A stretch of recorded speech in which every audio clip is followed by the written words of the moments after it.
Magandang umaga po sa inyong lahat.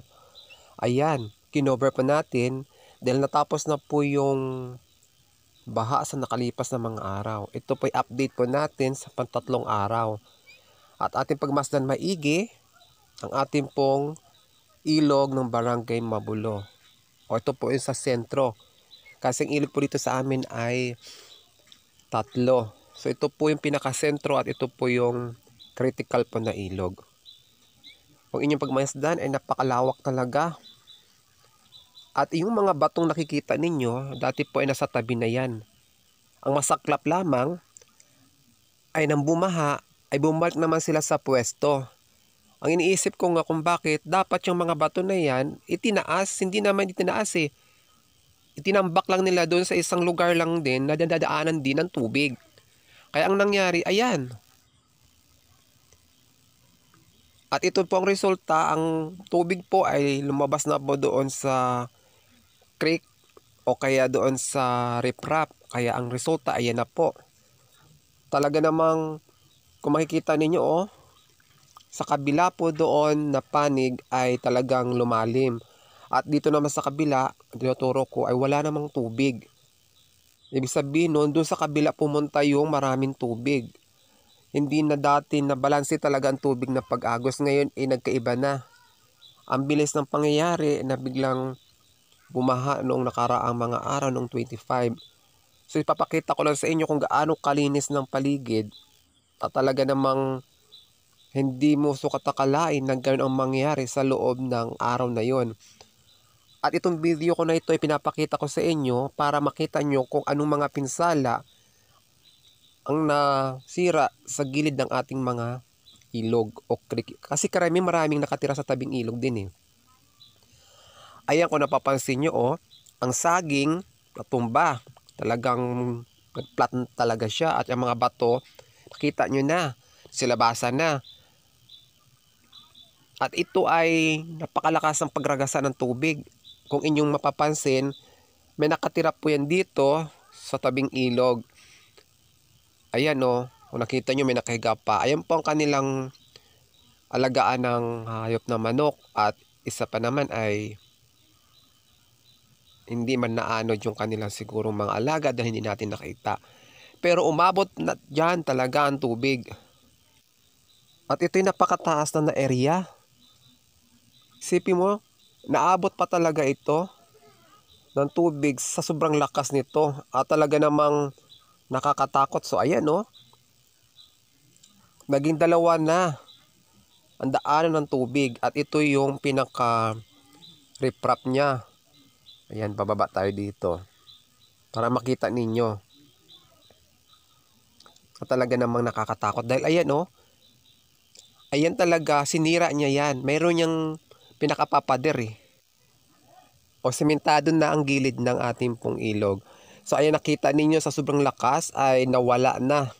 Nawala na yung pader sa kanyang linyada. At ayan, kung nakikita ninyo ay talagang ang laki ng pagkasira.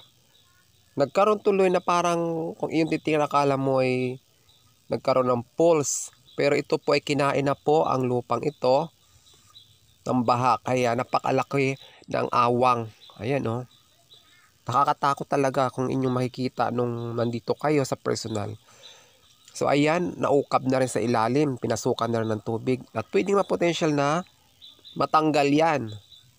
Kagaya ng kalahati niya natanggal na. At kita nyo naman, di ba?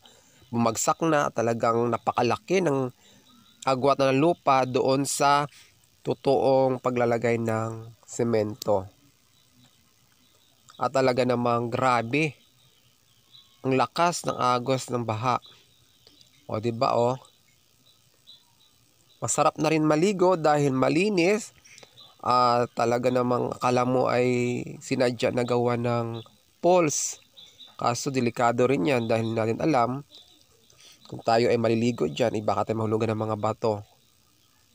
So ayan napakalaki at napakaukab talaga nito at napakalaki ang kanyang pinsalang ginawa po ng baha nakaraan po noong November 25, 2023.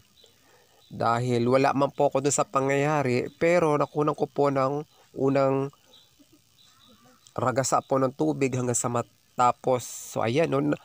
Dati po yung ilog po namin ay hindi po yan malawak. Ngayon lumapad na talaga siya at talagang nakakatakot dahil tingnan mo, nakita na talaga yung pinakalaman talaga ng lupa. Yung mga bato, nagsilabasan na. Lalong dumami pa talaga ang bato. Kasi ito sa amin, nasa front talaga kami ngayon ng baha. Kaya, ang sentro po ng Mabulo ay talagang binabaha. Sa part din po ng Mabulo na iba po ng mga ilog, ay meron din po. Kaso lang, ito po ay sumobra na po talaga ang tubig. Umapaw na talaga at talagang nakakatakot. So, ayan o. Naghanap pa tayo ng ibang area talaga at pinuntan ko talaga yan sa mga gang taas-taas dahil para may pakita ko talaga sa inyo na totoo ang sinasabi ko. At ayan, nakita na po yung mga ugat po ng ating pong mga puno. At ayun, naglalakad pa po ako papunta doon sa taas ng ilog dahil iniisa-isa ko talaga yan dahil para makita nyo talaga na ganito ang nangyari. At hindi ako nagsisinungaling. Baka sabihin ninyo ganun lang ang nangyari doon sa amin. Tama po kayo, pero nahumupa na po yung baha. Ito na po yung resulta. Lumapad na talaga ang ilog. At kakaiba na po talaga ang nangyari. Ayun ang mga semento, oh. Ayan po ay naanod na. Gawa po na sa taas yan. Oh, ayan, oh. Talagang kakaiba talaga. Dahil ayun, kahit doon po sa riprap na yon ay inuukab na rin dahil talagang naglihis na po talaga ang tubig. At ayan matatanggal na rin yan, ang riprap na yan, kaya dito tayo dumaan para hindi tayo masyadong mabasa doon sa harapan, sa likod tayo dumaan. Matatanggal din ito kung ito nagpatuloy pa rin ang pagbaha. So ayan, nasa taas tayo ngayon ng riprap. Grabe talaga. Doon sa kabila, ayan talagang gustong-gusto talaga niyang sirain talaga yung kabila po yan. Dahil sa kabila po niyan ay meron pong lupa doon. At doon naman po ay yung tinuturo ko ay critical din po ang lugar doon kasi ang daanan po ay sira din. So ayan ang mga bato nagsisilabasan na. Ang lalaki ng mga bato talaga. At sa gilid ito ng riprap. Tapos bababa tayo ngayon. Ayan, tayo naglalakad-lakad hanggang pataas na papunta na sa Ilaya. So ayan grabe talaga ang pag-agos ng tubig. Ayan kung napapansin nyo, bumutas na. Bumutas na yung tubig dahil aalisin niya siguro yung puno na yan. Hindi naman niya kaya maalis-alis sa kanyang pwesto. Ayan Ayan, doon yan sa kabila. Kabilang pangpang na. Kung inyong pagmasdan talagang mabuti, ayan ay dalawa po yung part ng daanan ng tubig. Ayan. Ito, may dumadaang tubig yan dito. Ngayon puro na ngayong bato. Ngayon, sumama na lahat doon yung tubig. Nag-isang daanan na lamang. Yung dalawang bato dati ito, nakatambak sa gitna. Kaya nagkaroon dalawang division ng tubig. Ngayon, inisan na lang. Talagang pasaway talaga yung baha Kung ano-anong pinanggagawaan niya. Dati nasa gitna yung mga bato, tas dalawang naging ilog. Ngayon, isa na lang pinagsama-sama. Ayan. Kakunti na lang yung lupa na nakadikit dyan sa ilog na yan dahil pinalalapad na talaga ng baha. Grabe ang ragasa. Tingnan mo Ayan, nakita nyo, di ba? Talagang grabe Nakita nyo na talaga yung layer po ng lupa at yung mga ugat ng nyog.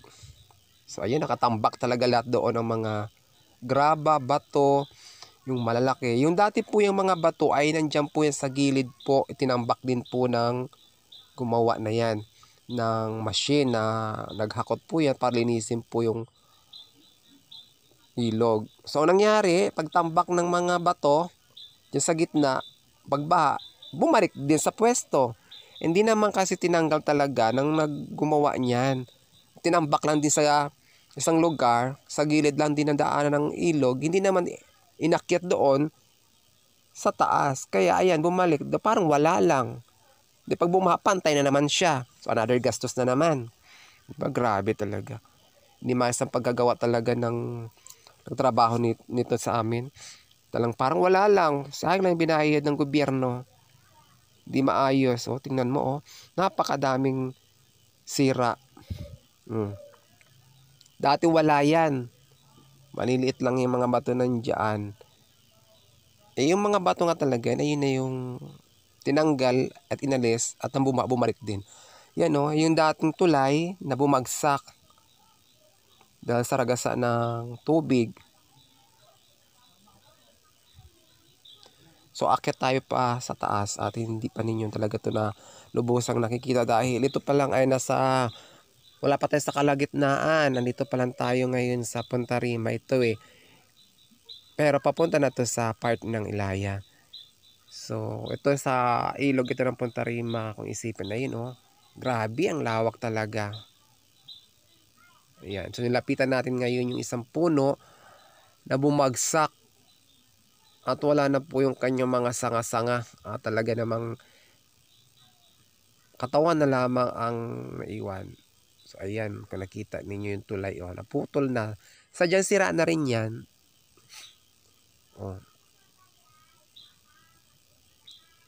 Grabe dito sa kabila papuntang bayan ay yung side ng ilog ay hindi malakas ang tubig at pwede pa makadaan tayo ng maayos. Pero pagdating doon sa bundok banda, sa side na sa bundok, napakalakas ang agos at talaga namang nakakatakot dahil bukod pa sa malalim, malakas pa rin yung ragasa. Ayan At sobrang linis talaga. Nilinis talaga ng ilog ang ilog. At nilinis talaga ng baha ang ilog. Sorry. At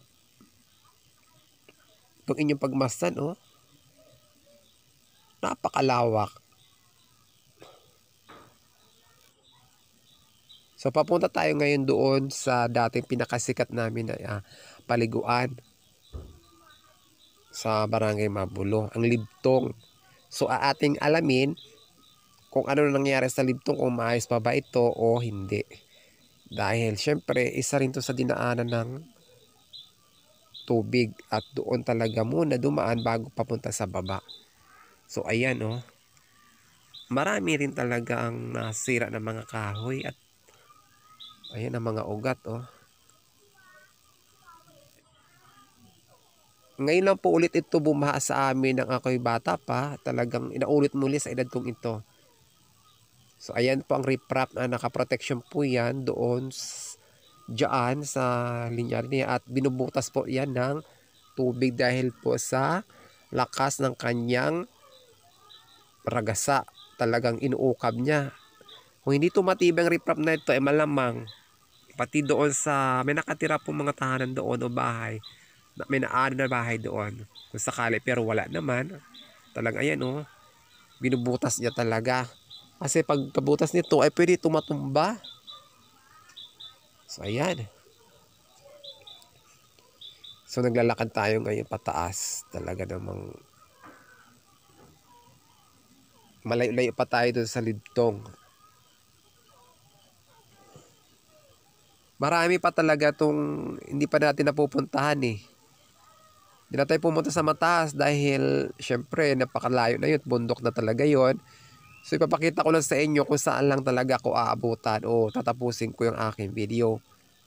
At least may idea kayo at nakita nyo ang area ng pagbaha dito sa atin sa Barangay Mabulo. So ayan ang tubig malakas pa rin yan. Kung nakikita nyo, doon na yan sa kabilang bahay na yan ni Tia Aileen di Asis, Kanahuloy. Ayan, doon yan. Makikita nyo yan. Dadaan tayo dyan.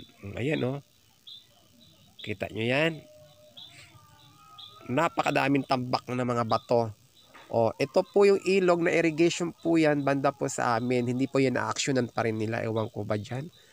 Hanggang ngayon, hindi pa rin nabubuksan. Hindi pa rin inaayos. Paano na yan? Walang tubig na dumadaloy gaano doon sa amin sa irrigation. Kasi yung butas na yan, ay dinadaluyan yan ng tubig. Kaso hindi pa rin nila nililinis. Kailan pa lilinisin yan? Pantatlong araw na po ito. Kaya sana malinis na rin nila para kahit papano ay magamit na rin ng maayos. Pero pantatlong araw na ito ay wala pa rin aksyon. Kaya nakakatakot, baka bumaha naman, tapos pagbaha, ito na. Kasi ang mga bato nasa gitna na hindi na malalim. So ito na pong nangyari sa Libtong oh. Kita nyo naman, yung mga area na yon na parang malinis sa Libtong, ayun na po inabot po yun ng tubig, baha. So pupunta tayo para makita nyo talaga.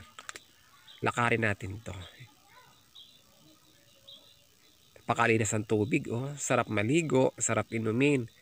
Kaso maraming naglalaba. Alam ko ito sa panahon nito. Ayan oh. Ayan po yung Libtong namin. Nakita nyo yung part na yun na malinis na kulay. Ayan o, palang mga brown na ang mga bato. Doon yan umabot ang tubig. Dahil alam ko yan sa mga bato na yan, sa area ng mga bato na yan, ay meron dyan mga, hindi ganyan tsura. Ngayon medyo makinis-kinis na yung mga bato eh. O, ayan. Kita mo, o, ayan. Parang kala mo ay tinibag-tibag yung mga bato. Kasi dati niya, may mga usli-usli pa na mga bato na hindi pantay. Ngayon pantay na talaga siya. At ito na yung dumaan dito yung tubig. Ayan. Yun, doon. Kung makita ninyo doon. Yan. Sa sobrang laki ng tubig, umakyat na talaga yung tubig doon, papunta na. At iba ng dinaanan. Yan ay pumunta na doon sa daanan, sa kabila. Yung tinuro ko dati sa inyo. Kanati Island nga. Di Asis, ayan, doon na.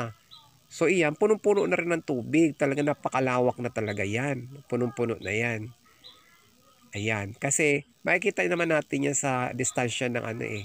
O kaya sa linis ng daan ng tubig ng baha sa ilog. Tayo ngayon ay maglalakad papunta pa doon sa taas. At akala nyo tapos na, hindi. Meron pa ito. Ayan oh. Talaga napakalawak talaga ng area ng inanuhan talaga ng baha. Ayan. So tayo ngayon pupunta doon sa taas. So ayan o, doon pa papunta yan sa taas sa paliguan doon sa pader. Kaya mapapansin ninyo talaga na napakalaki talaga ng pinsalang dinaanan. Talaga kailangan talaga ito lagyan na talaga ito ng pader o kaya lagyan na ito ng creek side ang bawat gilid. Dahil kung hindi talaga ay mawawash out talaga ito ang sentro ng Mabulo. Dahil ang ilog dito sa aming tulay ay talagang kakaiba na ang current niya.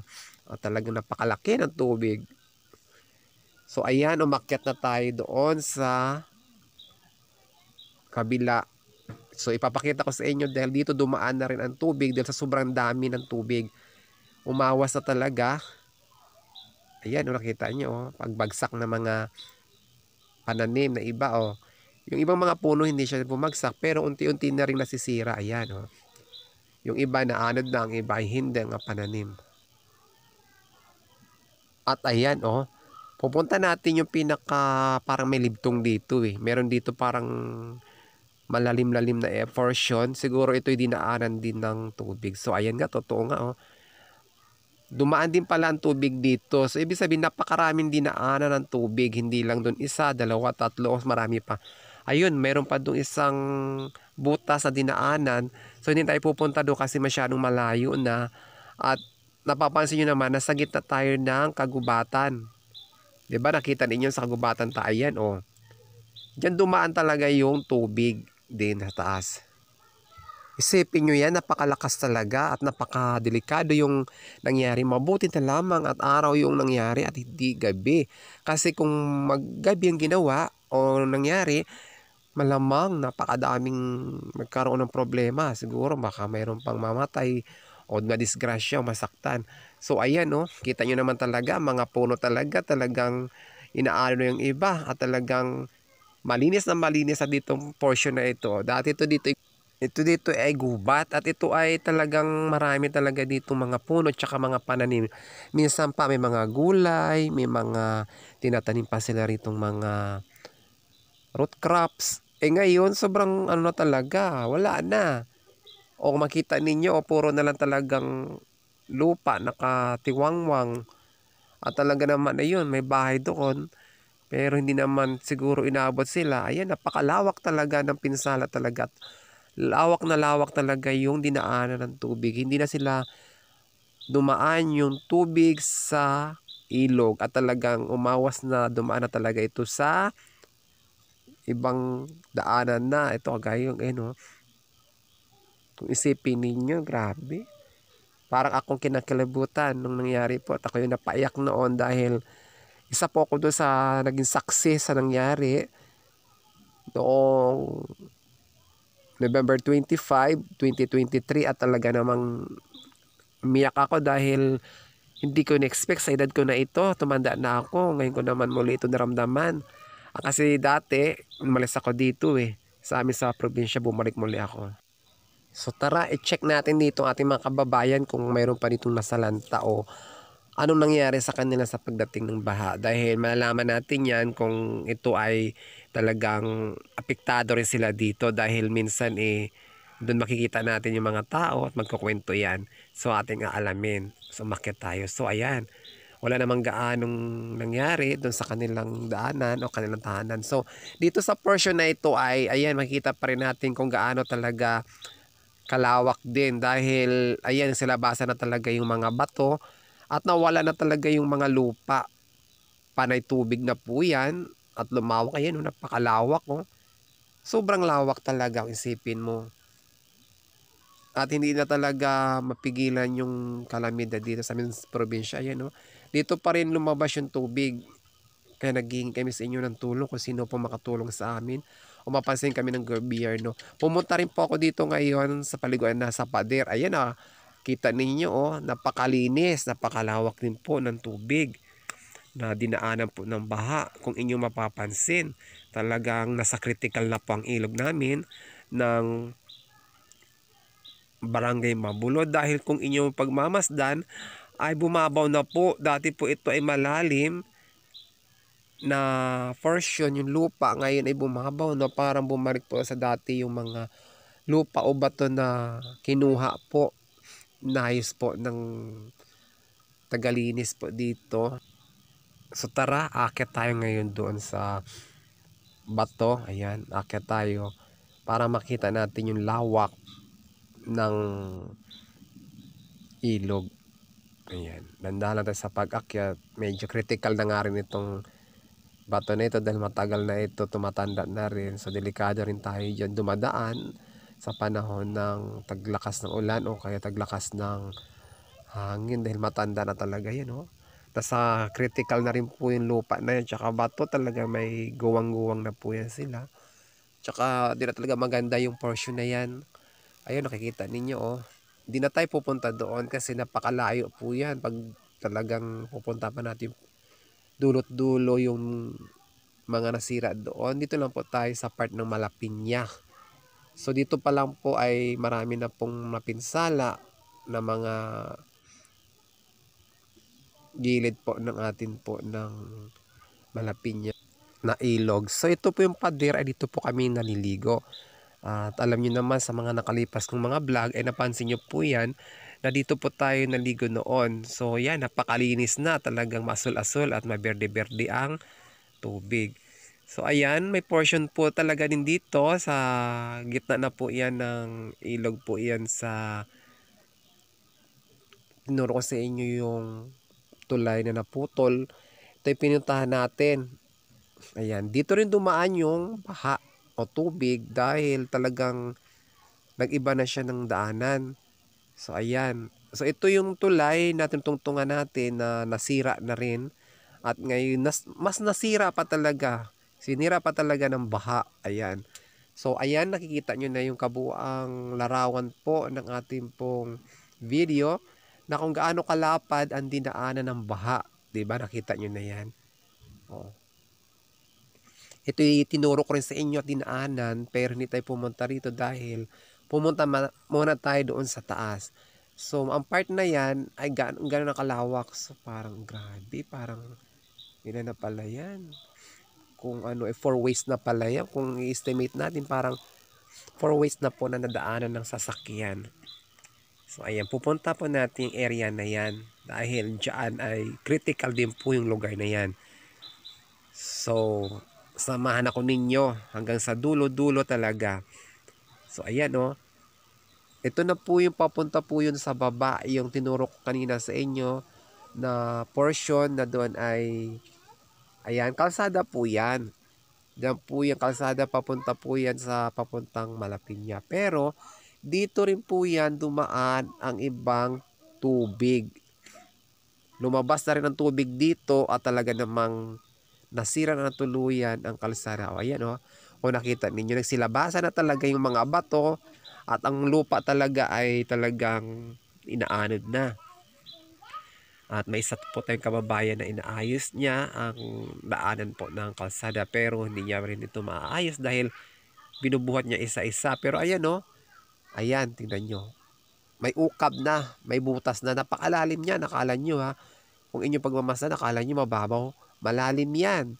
Talagang hindi kayo makakadaan niya kahit motor o bisikleta o ano. Siguro, sa gilid-gilid makakadaan dyan. Siyempre, hindi naman dadaan niya sa gitna, sa gilid lang. So, ayan, masyad na po yung ukab at sira na talaga. At ito yung tulay na maliit. Ng Malapiña, mayroon tulay dito talaga na talagang nakakabit. So, ito na yung area na ito ay papunta naman doon sa kabila. Kabila naman po yan. So, isa lang po yung connection na yan. O, ayan o. Kung inyo makikita o. Napakalawak talaga ng pinsala at ang mga kahoy ay nagkatumba-tumba na. So, nakita nyo naman talaga. O, ito po yung tulay na sinasabi ko sa inyo. Ayan o. O, diba? Tulay po yan ng Malapiña na maliit. So, ayan. Dinaanan ng tubig at talaga napakadami talagang nasira talaga dyan ng mga puno at ragasang-ragasa talaga. At hindi naman talaga ito makakapanibago sa amin dahil maraming beses na rin pong nangyari. Kaso ito ay maraming kaganapan na iba-iba namang buwan o taon. Pero ito kakaiba talaga ito. Ayan o. Kala mo'y bagyo. Ito'y baha lamang. Wala pong hangin na dumating sa amin noon o kaya malit lamang ang ulan. Tapos ito na po ang dumating. Sa taas pala ng bundok ang ulan. So ito yung area na tinuro ko sa inyo. Yung kanina tinuturo ko. Ito po yung lugar. Umakyat na tayo doon sa patag ngayon kasi kanina sa ilog tayo. So minsan may naririnig kayo talaga na parang may tumutunog na nagwi-whistle dito sa voice over ko. Yan po ay palaka. Senyalis po yan pag tumutunog ibig sabihin lalakas naman po yung ulan. So ito po yung area pa rin po papunta po ng Malapiña. Ito po napakalalim at talagang sobrang lalim po ito. Hinukay o inukab po yan ng tubig. Talagang nakakatakot oh. Wala na makakadaan dito yan. At talaga namang sirang-sira talaga ang daanan papuntang Malapiña. At meron kasing village dito sa amin sa Barangay Mabulo na marami nakatira. So ito po nakita nyo na po at bababa po tayo. Punta po natin yung bumagsak na poste ng Romelco. Lalapitan natin. Pero hindi natin nahawakan kasi baka mag-ground tayo. Ipapakita ko po sa inyo pa rin yun. So ayan o, bumagsak. At ayan, natabunan na ng mga lumaragas ang mga kahoy tsaka mga dumi. So ayong wire, ayan, nakita yung wire, di ba? So ayan pa, pupunta natin yun kasi mayroon pa doong isang ilog na nagtatago. Yun kanina, yung connection po yan doon sa ilog ng Malapiña dinaanan natin. So may nakatago dito na isang portion na ilog. Akala mo'y walang nangyari dito na kakaiba. Mayroon din. Ayan oh. Maraming mga kahoy yan dyan. At talagang kagubatan kung iyong titingnan. Pero yan dyan ay wala nang gaanong dumadaan ng tubig. At kung meron man ay maliit lang. Ito dinaanan pa talaga ng tubig. Talaga namang gusto talaga ng baha ay maminsala talaga siya. Ayan. Kitang-kita nyo na po yan. Ang sa likod po niyan ay paaralan po ng elementary. At buti na lang ay bundok yan. Hindi niya nasira. Kasi kung iyon ay nasira, malamang sasama talaga yung pag-damage doon sa elementary. So, ayan pa. Bumaba na tayo. Ayan ay, yun, pinakita ko sa inyo na connection yan doon kanina. At sa likod po yan, sasabi ko ng school. Ayan, oh, napakadami talagang pinsalang ginawa niya.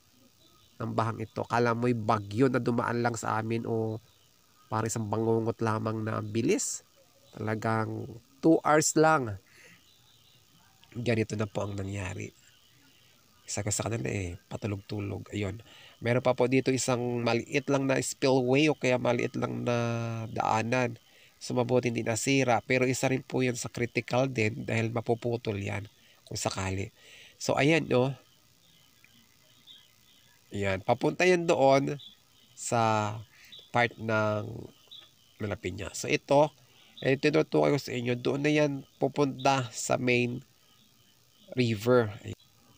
Maraming salamat po sa inyong panonood at sana makita nyo po talaga ang nangyari dito sa aming lugar at ingat po tayo palagi sa araw-araw ginagawa natin at manalangin sa Diyos, unahin natin talaga siya sa ating buhay and God bless sa inyo lahat and I love you.